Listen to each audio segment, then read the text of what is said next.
Thank you so much for joining me and lovely bloggers today. They are some of the best bloggers in the UK. I'm very into blogging at the moment, and I'm really pleased to be sitting here posing your questions. So, I thought we could start with beauty.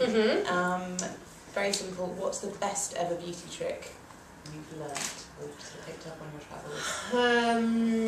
Okay, well there's two sides to that question, I think. One is the whole idea of knowing what suits you. And I think it's something that, thank you so much. I think it's something that comes after a certain amount of time, and I know with me and with my own hair, I've had it long, I've permed it, I've cut my own fringe with a pair of plastic Hello Kitty scissors, I've had a shag, I've had a bob, I've had short hair that looked like a mushroom on top of my head because I have thick hair, but it's too thick to do that. I've been red, I've gone dark, I've been super blonde, and this is what suits me best. And I think you get to a certain stage in your life and you turn around and go, okay, let's look at my lifestyle, let's look at how much time I want to spend doing maintenance, so to speak. What kind of hair do I have? What face shape do I have?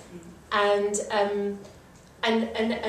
let's work from there. And you kind of turn around and go, you know, I love Emma Watson's new pixie cut. I think it's beautiful. I think she looks exquisite. Her little elfin face that makes her look like a modern day Mia Farrow. I mean, it's just gorgeous.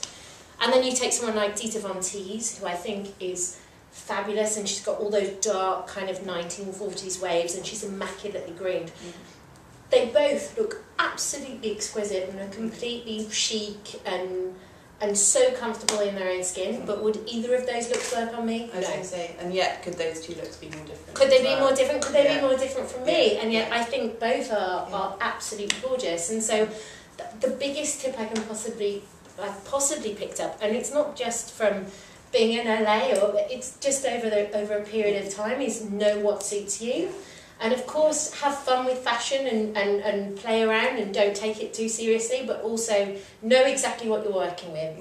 And if you make mistakes, learn from them and go, okay, like for me, I will never cut my hair short again.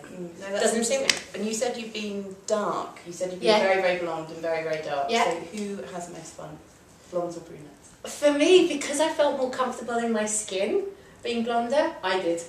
Blonde. Blonde.